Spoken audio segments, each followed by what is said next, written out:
Now, you obviously, I know you can sing because your mum can wail out a tune, Mom right? can sing, yeah, she's amazing. I know you've got that talent too. So is that something that maybe in the future you'd think about doing?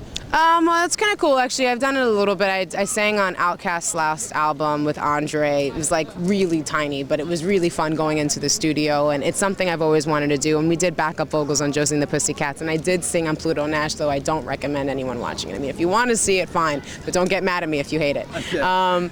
It's wonderful. I mean, I've always thought about it, but I take music really, really seriously. It's something I really, really care about, and you know, I've been figuring my stuff out and making, you know, my own mistakes in acting, and it would be something that it would really break my heart if, not that it wasn't any music that I did wouldn't be successful, but just that it wouldn't be really what I want to actually put out into the market out there in the world.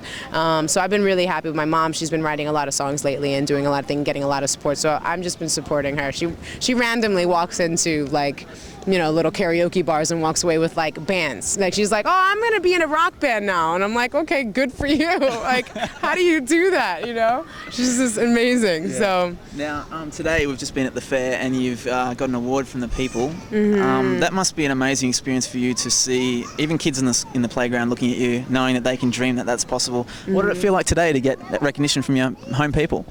It's weird, you know, like I've gotten some other community stuff, not community stuff, but acting stuff before, and it's different when it's just based on that, but to actually be, you know, congratulated and awarded on being from this neighborhood and doing, you know, whatever charity stuff that I've been able to do, and just staying here and living here and being someone who I guess inspires people like within my own home. It's a strange thing, and it's almost it makes me a little, it's kind of like a sheepish thing, because it's like, well, you know, this is my home, you know, and it's weird being congratulated for you know, staying in a community that supported me always, and I give back naturally, because it's just, you know, it takes a community to raise someone, and they've raised me and done a really wonderful job about it. I mean, it's definitely been tough for especially a lot of people, and I really appreciate where I've been able to go, and I'm always happy to come back and share my stories and let everybody know that it's possible for them too.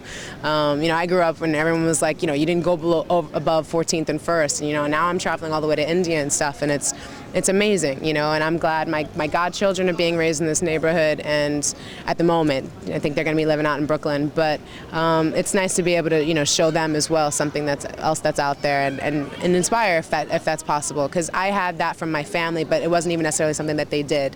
So I'm really happy to be a symbol of that, because I'm really big on going out there and challenging yourself and having a good time, never being ashamed of where you come from, because whatever doesn't kill you makes you stronger. Now, what do you know about Australia? I know that Adam Garcia is from there. Right, yeah, Bootman. I worked with him on a film, actually, and I think he's a lovely man. And I know that, you know, all the different animals and all that kind of stuff. I'm supposed to be going out there to Southern Australia, which I don't know where. I know that's really huge, and I should know more specifically. But I'm going to be going out there doing some wildlife stuff, which I'm really excited about. So hopefully I won't get bit by one of your extremely poisonous snakes or something like that, and I can actually come back home with good tales to tell. Yeah, you never know. If I could be a genie and sit here and grant you a wish, what would it be? If you could live even a dream for you, what would be the ultimate that you could have come true for you in your life? Oh no, not like a superpower or something like that. Something maybe like more reality-based, like well, not just like something. walking through walls or being invisible or flying. Because I always wanted to be able to fly, or like breathing underwater. If you could have one thing in the world that could actually be yours, you know, what would you have? If it was a dream or anything like that, what would it be? I'm going to sound like, you know, some prom Miss America thing, but I would say world peace. But I would say more in the sense of world responsibility and consciousness and awareness and respect. You know, it doesn't have to come from a whole acceptance or whatever like that. It almost sounds, it has to just come from an idea of understanding your own individuality and respecting that everyone has their own, and whatever, if you believe in the next life, let that come to whoever it is, but no need to persecute other people for just being alive and born where they're born, in whatever situations they're born in. So I would just say that responsibility, education, world peace.